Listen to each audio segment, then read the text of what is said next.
bagi setiap individu untuk mengembangkan diri dan kompetensinya. Ini yang harus melalui dialog kinerja. Kalau tadi di acara yang pertama kepala sekolah sudah hadir, maka kami berharap hari ini kepala sekolah tetap mendampingi guru-guru, teman-teman yang ada semua. Harapan ini agar ada keselarasan dalam mengembangkan kinerja pegawai tersebut. Yang selanjutnya yaitu tidak hanya sekedar yang merencanakan di awal dan mengevaluasi di akhir. Tidak hanya sekedar formalitas memenuhi ekspektasi pimpinan, tapi fokus ya. Pemenuhan ekspektasi itu pada pencapaian yang bisa diklarifikasi, berdampak dan berasa hasilnya. Bisa dirasakan. Kalau Pak Septian itu ngomongnya ada feel-nya gitu. Senyum. Terus selanjutnya pentingnya intensitas dialog pimpinan dan pegawai. Ya, jadi yang disampaikan Pak Sektor tentang dialog kinerja itu memang perlu kita mulai. Tidak hanya sekedar menyatakan bahwa si A, si B baik, tetapi baik itu ada dasarnya. Selama kita menganggap dia baik, maka harus memang menunjukkan kriteria baik. Selama itu kurang baik, maka akan tercatat sebagai data yang kurang. Seperti itu.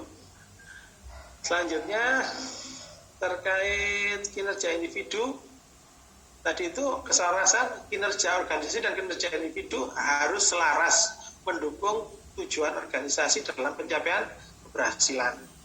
Seperti itu. Keberhasilan apa? Keberhasilan organisasi. Ya. Setiap pencapaian individu itu harus selaras dengan pencapaian organisasinya, sesuai tujuan organisasinya. Dan inilah yang disebut sebagai keselarasan pencapaian kinerja. Selanjutnya tentang hasil kerja, diharapkan bukan hanya sekedar tugas, formalitas dan sebagainya, tapi juga diwujudkan dari perubahan perilaku yang ditunjukkan selama bekerja dan berinteraksi dengan orang lain. Sehingga ini semua menjadi ukuran bagaimana sih sesungguhnya kinerja atau performa individu tersebut. Yang nanti ketika disandingkan dengan kompetensi, maka itu akan menjadi ukuran tersendiri bagi kami untuk melihat siapa orang-orang terbaik kita yang nanti akan mampu untuk kita tempatkan, kita kembangkan dalam pencapaian tugas dan kewenangan lebih lanjut. Selanjutnya, ini gambaran dari prosedur penyusunan SKP, tetapi gambaran ini nanti kita akan coba ulas di praktek saja. Selanjutnya lagi saya percepat, ya. Di sini terkait bagaimana pimpinan dan pegawai itu nanti melakukan proses klarifikasi dan umpan balik. Maka klarifikasi dan umpan balik ini itu dilakukan oleh pegawai dan pimpinan atau anak buah dan pimpinan secara berkala dan juga tidak hanya pada awal dan akhir tahun saja, tetapi meskipun terjadwal, yang periodik terjadwal, meskipun tidak terjadwal pun tidak apa-apa. Pimpinan bisa melakukan umpan balik atas klarifikasi ekspektasi yang ada untuk dicek, dimonitoring, diarahkan melalui proses coaching, mentoring, sehingga pencapaian tujuan bisa tercapai secara utuh. Seperti itu. Selanjutnya untuk penilaian perilaku, ini gambarannya tadi sudah saya sampaikan, yaitu berakhlak dengan kriteria-kriteria seperti ini. Ini prosedurnya, yaitu melalui dialog kinerja, kita susun, kita tetapkan perencanaan kinerja dengan melihat peran dan hasil pegawainya, lalu kita susun rencana kinerja pegawainya dengan melihatkan rencana pencapaian organisasi yang nanti dituangkan di dalam pohon kinerja, di tagging siapa yang punya peran untuk mencapai ini, mendukung intervensi pencapaian organisasi tersebut, lalu menetapkan rencana hasil kerja, indikator, dan klarifikasi, sehingga ini semua bisa dilakukan proses evaluasi dan tindak lanjut atas ini semua dalam SKP pegawai. Target, penentuan target ya. Target ini tidak bernilai absolut ya, bukan standar yang di sini terlihat bahwa hasil yang diharapkan harus akan dicapai pada pelaksanaan rencana kerja yang berdasarkan IKI yang telah ditetapkan. Yang di sini penentuan targetnya itu tidak bernilai absolut dan memungkinkan adanya toleransi itu masih memungkinkan, tetapi bukan berarti tidak bisa dipertanggungjawabkan. Artinya kesalahan toleransi ini bersifat membangun. Ketika kesalahan-kesalahan ini masih terus berjalan dan lanjut, maka ini sesungguhnya akan merugikan organisasi tersebut dan ini akan menurunkan nilai organisasi tersebut, mulai dari pencapaian pimpinan dan organisasi. Seperti itu. Ya, dan diharapkan bisa dirasakan rasional dan challenging itu juga. Nah, penentuan targetnya itu harapannya adalah merupakan target-target yang menantang dan mampu menjadi arah pencapaian pengembangan dari seorang individu untuk meningkatkan kinerjanya. Sebentar, Mas. Terima kasih. Selanjutnya ini terkait format SKP. Format SKP yang kami siapkan nanti modelnya tidak jauh seperti ini. Jadi sasaran kinerja pegawai gambarannya adalah seperti ini. Ada hasil kerja utama yang berisi terkait rencana hasil kerja pimpinan yang diintervensi, rencana hasil kerja, indikator dan target. Di sini merupakan gambaran-gambaran yang akan nanti kita penuhi melalui penyusunan SKP kita. Gambarannya seperti ini. Nah, selanjutnya terkait perilaku, gambarnya seperti ini. Nanti kita akan siapkan, tapi kita nanti tidak akan sampai pada ini dulu karena ini belum kami publish di aplikasi. Kami masih siapkan untuk penyempurnaannya kembali. Terus ini lampiran-lampirannya. Nanti kita juga akan menyiapkan ini, tapi otomatis harapan kami ini tidak menjadi beban gitu.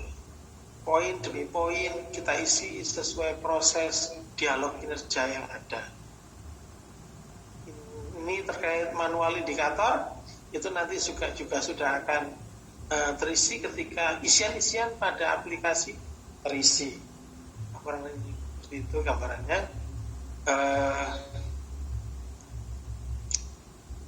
Saya daripada nanti waktu kita terbuang habis ya, maka saya berpikir kita buat sesi tanya jawab dulu terkait ini. Mungkin ada pertanyaan atau apa, nanti sambil dipandu dengan Pak Sudarmaji, karena tim pengelola kinerja kabupaten yang dari Dinas Pendidikan telah menyiapkan RRM-nya untuk kepala sekolah dan guru.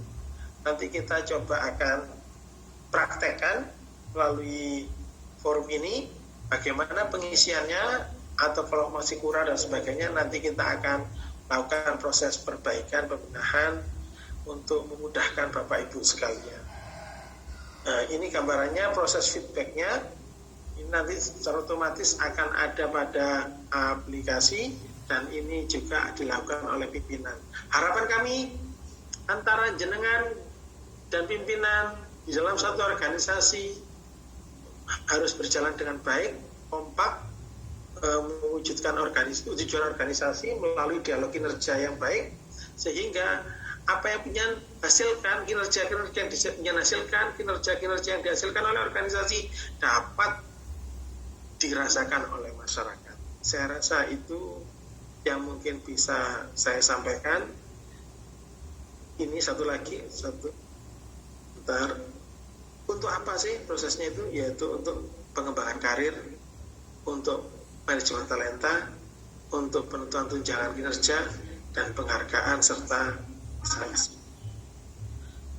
Lanjut, aplikasinya adalah aplikasi yang baru, yang kalau kemarin penjenengan menggunakan alamat SKP 3.0, sekarang menggunakan e-kinerja.sidoarjokap.go.id.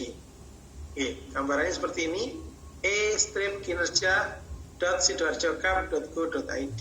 Ketika ini nanti kita masukkan, gitu, silakan ditulis kalau namanya itu e-kinerja.sidoarjokap.go.id, maka akan keluar menu seperti ini. Jadi jika e-kinerja.sidoarjokap.go.id, maka akan muncul tampilan seperti ini. Maka perhatikan username dan passwordnya. Username dan password ini adalah username dan password yang sama dengan kemarin, tetapi pada alamat yang berbeda. Username dan password sama dengan username dan password SKP yang lama, kecuali untuk Bapak Ibu Kepala Sekolah yang PLT ataupun pejabat-pejabat yang PLT menggunakan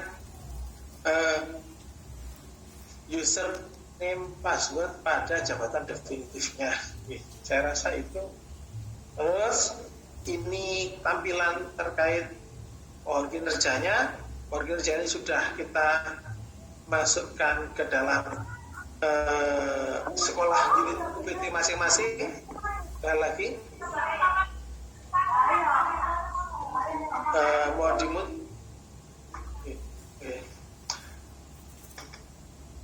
Mohon perhatiannya, di sini gambarannya untuk pohon kinerja sudah kami distribusikan kepada seluruh sekolah. Tinggal tim koordinator, tinggal koordinator sekolah yang ditunjuk, segera melakukan pengecekan terhadap aplikasinya. Nanti kita praktek bersama dan melakukan tagging sesuai arahan dari pimpinan, dalam arti kepala sekolah yang memimpin dialog kinerja ini. Untuk contoh, pendidikan berkualitas yang didukung komite sekolah, siapa ini? Oh, kepala sekolah, umumnya seperti itu. Yang kedua, pendidikan dan tenaga pendidikan yang profesional, ini siapa saja? Si A, si B, si C, si D, si F, si G, dan sebagainya. Guru A, guru B, guru C, guru D, dan sebagainya. Masukkan situ. Untuk pemerataan layanan pendidikan bermutu sesuai nilai-nilai karakter, siapa saja? A, B, C, dan B. Itu di tagging. Itu yang men-taggingkan adalah koordinator sekolah yang di sini sesuai arahan hasil dialog kinerja. Selanjutnya gambarannya seperti ini, lalu akan muncul pengisian peran tugas jabatan. Ini contoh ini ya. Nah, ada perannya apa, peran tugas, terus selanjutnya RHK-nya dalam hal ini tersusunnya program solusi akan diumumkan seperti itu. RHK itu apa sih? Adalah rencana hasil kerja yang akan kita wujudkan dalam pelaksanaan peran-peran kita yang terbaik. Itu adalah RHK, rencana hasil kerja. Nah, bagaimana rencana hasil kerja itu bisa terlihat baik jikalau indikator-indikatornya memang sudah menunjukkan pencapaian yang baik, seperti itu.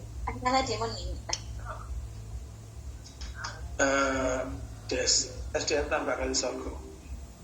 Selanjutnya terkait uraiannya, gambarannya seperti ini di indikator. Nanti mari kita sama-sama review, praktekkan sampai pada tahun ini.